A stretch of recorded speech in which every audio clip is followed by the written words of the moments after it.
Hello Kitty Island Adventure is a game on Apple Arcade, and it's the game on Apple Arcade that made me even consider Apple Arcade in the first place, and is currently the only game I play on there. A lot of people have called this game Animal Crossing with Sanrio characters, but it is so much more than that. I started playing this game on a 4-month free trial and figured this will give me enough time to check it out. I figured we'd play it like twice. It'd be really cute, but kind of boring, repetitive, a small game, and it is none of those things, and it is in no way small. This game surprised me probably more than any other I have played because it is so much better and so much bigger than I was expecting it to be. I feel like you hear Apple Arcade and you think, oh, mobile games, and you think mobile games are simple, microtransaction, repetitive, there's not a lot going on in there, but I don't even own an iPhone. I know people do play it on there, but I play this game typically on my laptop with a game controller or on my iPad, often with my regular Xbox controller, but I switch back and forth between that and the touchscreen controls, and it's been a really good match. This game has really changed the way I think about games that can be played on mobile, and I know a lot of us do have a bias when we think of mobile games as being lots of ads, microtransactions, pretty simple gameplay, and so if you're ignoring this game because you're thinking it's a mobile game, I think it's a lot more like it being a full-fledged, regular, full-price game that you happen to be able to play across multiple devices, including mobile. There are other games on Apple Arcade like Cozy Grove and Wildflowers, which are also on the Nintendo Switch and other platforms. Those are on Apple Arcade as well. So I really don't like subscriptions, especially for anything software related, and anything that I have to keep paying for in order to use it. It makes it difficult if your budget changes, and those entertainment type things like games are usually going to be the first things that have to go, and I don't really like that. At the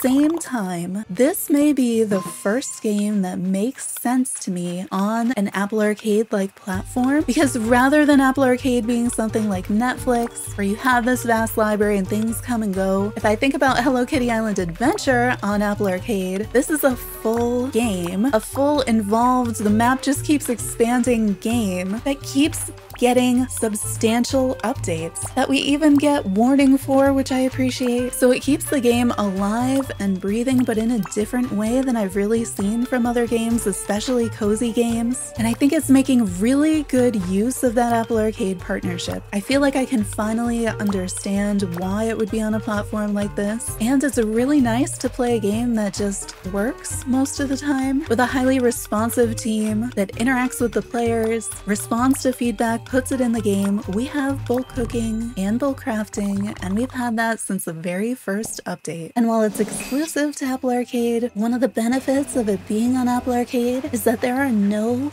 in-app purchases. No microtransactions of any kind are allowed on Apple Arcade, and the team has said that they're working to make the game a non-FOMO game, so even all the exclusive limited time things are not so exclusive, because they will come back next year, and they've been building in ways to get event furniture outside of events if you miss them, and different things like that, and so I appreciate that in this game too. Also, with it being on Apple Arcade, that means you can play it across your different devices, so I finish playing on my iPad, I close it, I open it on my computer, and my save is just there. Everything goes through iCloud, so you do have to remember to have enough iCloud space for things to sync. So if you have an iPhone, an iPad, a laptop, a desktop, Apple TV, you can play your same save across all of those, and the game supports multiple save files on the same account, in addition to Apple Arcade supporting multiple accounts on a single subscription. So I can seamlessly transition from playing it on my iPad to playing it on my laptop, and all the devices have full controller support, and you can usually hook up your devices to your TV or to an external monitor, so it's basically like playing on a console. Now, in terms of what is this gameplay like, a lot of people do compare it to Animal Crossing. It's got a similar kind of cute vibe, maybe even a little cuter, but it's definitely not Animal Crossing. There's so much more story, so many more quests, big arching stories, smaller ones, in-game events, so those are sort of like Animal Crossing, but they span a longer period of time. So in some ways, if you like the quest system in Disney Dreamlight Valley, you might like this part in Hello Kitty Island Adventure, but there is more continuous story and evolving things. It has a much deeper map. In other ways, it reminds me of a Zelda game because there are puzzle temples to complete around for various rewards with chests in them that you have to unlock. And you can jump and climb and glide, and there are sky islands, and there are the depths, and there are caves, and sort of like puzzle dungeons. But there isn't combat, so if you don't like combat, that's not there. The puzzles are probably a little bit simpler, but there is that exploration part, and most areas are not explicitly locked, but your ability to explore evolves throughout the game, and that allows you to re-explore areas, gain access to new areas, and allows the game to keep growing. Additionally though, you don't have camera controls, which I think makes it playable on a touchscreen as well if you're using that instead of a controller. And so you can go through different areas, and depending on exactly where you're standing, the camera view might change, and you may later see things that you missed the first time you went through, and that makes it feel so much bigger. And there's these little nooks and crannies, and then you might find out you can actually swim through that cave or down that waterfall. Oh yeah, in this game you can swim and you can dive. You can become a mermaid when you dive if you want to. There's an entire underwater world, and in addition to all of the characters that run businesses and exist on the island that you can befriend and level up your friendship, all of those characters also come with multiple friendship powers that affect your gameplay if you hang out with them. So some of them can make you jump higher, run faster, give you extra bonuses with friends, give you extra bonuses when shopping, allow you to swim in lava or float higher so that you're not just gliding, you can actually fly. And there are potions that have a lot of these powers too. There's a variety of cooking, a variety of crafting. Characters actually have favorite gifts, and there's extensive critter catching with a nature preserve to put them in. There's fishing, there's underwater critter catching, which I don't think I've seen in another game yet, where you catch them in these little bubbles. The sky islands are made of clouds, and there's these cute little rainbows to get between them. There are a ton of collectible things. If you like foraging and picking things up, jumping around while you do it, this is a great game for that. Some of my favorite things about Hello Kitty Island Adventure are the things that are not in it. There's no farming, and I don't have to worry about inventory management, so my pockets are never full. I never have to worry about putting things away in storage or crafting more storage. And even my stacks of material, I don't ever have to deal with multiple stacks. It's always one stack, and if you max it out, it says 999, but it lets you keep collecting, and the game still knows how many you have. So if you actually have 1,999, the game is gonna let you use that 1,000 before it ever cuts into that 999. This is my favorite way to do inventory management. Just let me play. Having full pockets and full storage in a game has never really brought me joy when playing, so I love that that's something I don't even have to think about here. And although the game has a day-night cycle and different critters come out during the day, I can change the in-game time of day, and it doesn't just change the light, it actually changes what spawns during that time, or if I need a different time of day for a quest, I can just change it by sleeping in a bed or talking to a certain character. And even though it has that day-night cycle, the game doesn't force me to sleep. There's no energy bar that I need to actively eat to maintain. The only stamina there is for climbing and diving, and it refills automatically. Take a little rest or fast travel, and it's full again. I don't have to worry about carrying food on me, making sure I eat so I can do a bunch of daily tasks. Although there are different tools in the game, I don't really have to worry about switching between most of them. Things like the pickaxe or the watering can, they work automatically when I'm in a situation where I need them, and they don't get in my way when I don't need them. The tools I do switch between are things like my camera, my critter catching tools, and my fishing pole, and those really make sense to me. I'm not going to catch a critter and then accidentally pulling out a piece of farming equipment I'm never gonna use. It feels like the team really thought about what do we actually need here, or what can we leave out? And they left out all the right things. I can pull out my camera pretty much anywhere. I don't have to go to a separate menu. And when I'm using the camera, there's a whole bunch of emotes I can use. And if you play multiplayer enough, you can actually unlock more emotes that you can use when playing with that player in multiplayer. Multiplayer does have this whole system of leveling up friendship with individual friends, and I'm kind of mixed on it right now. It's still pretty early and being refined, and I love some of the stuff that's in there. It's just maybe not made for the way that I play right now, with strangers, not with the same person over and over. And I kind of wish it was something that you leveled up for your character instead of in pairs. But there is one feature in here that I really appreciate. One of the things you can unlock is something that I think should be the default way that cozy games do multiplayer from the start. And that's if you unlock this feature, anything that you or a visiting player picks up on your island goes to both of you. So if they harvest your pumpkins, you get your pumpkins and they get your pumpkins. And this is something that I have been asking for in cozy games in multiplayer for a while. I feel like that should be the default mode for multiplayer because it completely eliminates people stealing or taking resources or accidentally taking things from somebody else's island. So this is the first game I think that I've seen implemented. Unfortunately, it's behind weeks and weeks and weeks of leveling up friendship with someone, and I feel like this should actually be one of the very first things. Maybe you have to take a picture with them to unlock it, and it's the very first thing you unlock, and you have to unlock that before they're able to pick anything up. I feel like that would make a lot of sense, but that's one of those basic safeguards that I'd love to see in more games, but as the default, not as something you have to work up to. I think that would encourage a lot more multiplayer. So I feel like the game has a ton of good ideas. I feel like they have a ton of things that I've been asking for in other games. If you've ever watched me play another game, you know I'm that person who's gonna fill up their inventory within the first week, and that's often where I have to slow down playing and decide, do I want to invest the time in this game to sort through my inventory, come up with something that's going to work, or do I maybe just stop, either permanently or for some time because it feels like I can't play the game anymore? And because of the way that things are handled in this game, I don't have that issue. And I think that's a huge part of why I can easily just keep playing, because it's really missing a lot of the things that get really frustrating for me in games. And I feel like anytime that there's something that's kind of holding me back from having fun with the game, it ends up being something that gets fixed in a new update or at least addressed in some way. It's also so refreshing to not have to farm in this game. It's definitely much more exploration. You have things that grow on the ground in trees that are scattered around. There's also mines. Instead of having to use a pickaxe, instead you get to ride this little minecart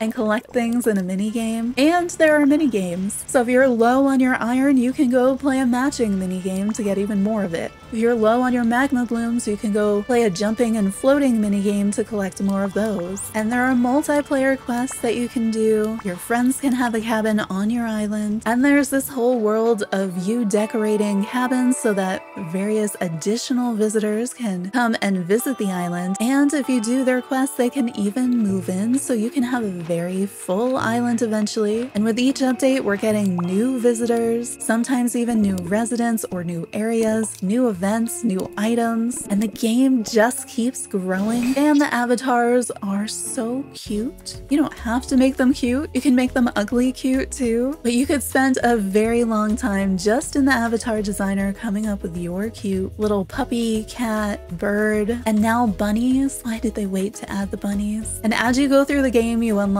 additional color palettes. There's also clothing in the game and accessories, and you can also dye that clothing and accessories that you find into additional colors. There are systems for recycling your materials if you don't want them anymore and you'd rather have a different material. And the characters actually go and do things on a regular basis. You'll find your characters running a shop. You'll find the villagers going dancing in the dance hall, going for a comedy show. Now, eventually, some of the tasks can get repetitive, going around and collecting items each day, but I think that can be said of pretty much any game, but the world is really well set up for the most part. art, and it looks interesting, and the music changes as you move from area to area, and it's so well matched. And most of the quests when you're doing them are really interesting. I feel like there was enough story in most of the quests to keep you into the story and seeing it build. There is a stamina wheel when you are climbing, and you can get more stamina by crafting these apples, and that stamina wheel also applies if you are diving underwater. But in addition to expanding your stamina wheel, you can also wear the mermaid outfit to be able to stay underwater longer. There's so many areas to explore in this game, and everything has a really cute spin on it. There are clever lines, and it's kind of funny. It has the funniest opening of any cozy game I have played, and it really sets the tone for just everything is cute, but it's also a little bit silly. And every now and then you get those surprises like that throughout the game. Some of the critters have clever names. They even made the spiders kind of cute. I especially like the critter design in this game. There's a ton of really good furniture in the game as well, and you can decorate so many different cabins, and you can match them to the taste of the visitors so that they can come, but you can also just decorate them for fun. I feel like anytime you run into an issue too, the developers are really responsive to that, helping find fixes and putting it into the game. So I know you've probably heard that this is like Animal Crossing but Sanrio characters, and I suppose visually it is a little bit like that. If Animal Crossing had a whole bunch of biomes, if you could jump, if you could climb, if you could explore, if you could go up to sky islands, if you could swim in the water and have an entire underwater world and have more than 10 villagers and decorate all of their cabins and had way more resources, then yeah, it has some Animal Crossing elements because you can collect resources from trees, you can pick pumpkins, you can cook and craft, although you can do multi-cooking and multi-crafting. You can give gifts to friends, but they have actual preferences. For the most part, one of the things from Animal Crossing that I have found to be the most similar is maybe how chill the community is. If there is an item that you are looking for, typically you can find somebody else who has it and is willing to trade with you. And everybody that I have played with to do multiplayer quests or to trade items with has been really nice, really chill about everything. Everyone has been really helpful. So if I were to compare this to other games, definitely it has some elements of Animal Crossing. It has a lot of elements of Disney Dreamlight Valley as well in some of the gameplay, but the one that it seems most similar to me is a Zelda game. I've only really played Tears of the Kingdom, and it reminds me of that, although I don't have those powers. Although I don't have Ultra Hands, I don't have to solve problems in the open world part, only in the temples and during quests. Well, there are the challenges, but I guess those are different. Challenges around the island where you push a button and you have to collect all these things within a certain period of time, kind of like you do in some Mario games and other platformers. And these are often helpful, especially early game, to kind of show you areas that maybe you would have overlooked if you weren't following the trail of these little pink flowers that you have to collect. There are a lot of clever mechanics in the game, a lot of clever lines in the game. Controller support for the game is excellent. I think that's more playing on Apple devices than anything, because even if I'm playing Steam games or made for Mac games or even through crossover, I always just connect my Xbox controller or my Joy-Cons directly to my computer or to my iPad, and then they just work with whatever game I'm playing. No issues. And in Hello Kitty Island Adventure, I can seamlessly switch back and forth between other controls. So if I'm using the controller and I'm playing on my laptop, I can use keyboard and mouse at the same time if I want to, and it immediately switches over. The same thing on the iPad, you can use the touchscreen and the controller together if you want to. Sometimes for me that's easier because I can scroll more quickly on the touchscreen, or I can select a place by pointing to it rather than finding it in a list with the controller. And I always like having multiple types of input in a game, so if maybe my hands just don't want to hold a controller anymore, I can use the touchscreen controls and still play the game, but kind of give my thumbs a rest. The Apple Pencil works just fine as well. The game has a pumpkin house and a haunted mansion. I particularly like the spooky swamp, but there's just so much to explore in this game. So if you like quests, if you like exploration, if you like mild puzzles, if you like collecting things, you like having a jump button and being able to climb and kind of go pretty much anywhere on the map, this game has all of those things. things and makes them really cute. I remember taking a few days off, maybe a week off, because I was playing other games and I came back to this game and it was sort of just relaxing again, and the music, and it all kind of works together. But I'd say if you have an Apple device already, maybe consider looking into one of the free trials for Apple Arcade. There are a ton of no purchase free trials, and definitely give this game a try. I feel like if you like cozy games, if you like doing chill puzzles, cute characters, interesting areas, you may end up liking this game. If you ever wished that you could play Zelda, but you didn't really want to have to fight monsters, and you wished it was a little bit cuter, and maybe even just a little bit easier, this might be the game for you. If you like Disney Dreamlight Valley, but you weren't super into decorating outside, and you really like the quests, but you really hate the microtransactions, and you wish you had a jump button,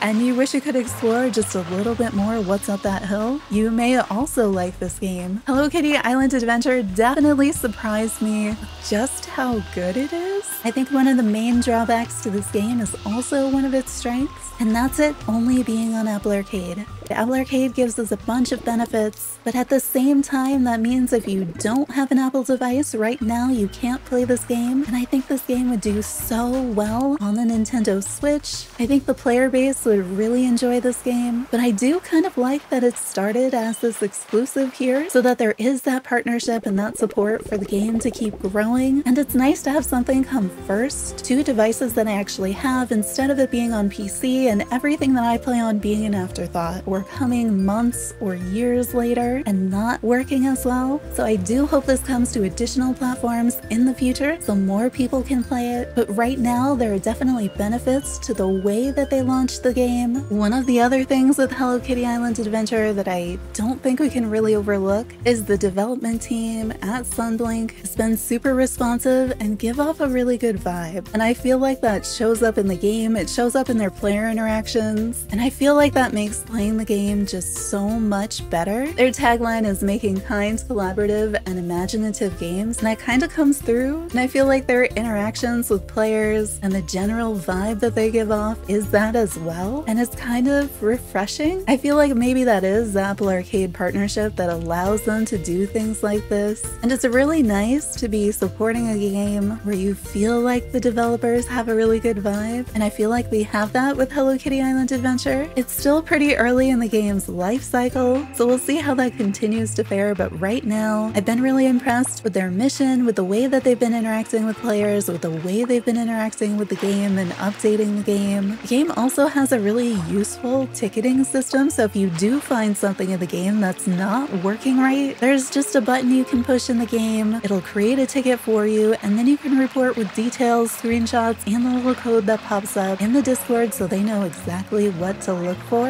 This has probably been the easiest way I've been able to report bugs in any game, and you typically get responses. I feel like so far the game's been really well managed that makes for a much better overall player experience, and there are definitely things with balance that I feel like are still being worked on. There are aspects that as players we'd like to see changed, and they might be in the future, but overall the game remains really playable, really cute, and something I think I'll continue to go back to. You don't have to know a ton about Sanrio to appreciate this game. I had pretty limited knowledge, and I still really enjoyed it, and I'm learning so much, but I imagine if you are a long-time Sanrio fan with a lot of knowledge, there's probably a ton of shoutouts in here and things that you will understand and appreciate in ways that others won't. And if you're checking out Hello Kitty Island Adventure, consider joining our Discord. The Discord is over 18, the YouTube channel is not. But if you need to find others to play with in multiplayer, or trade with, or just want to show us how cute your avatar is,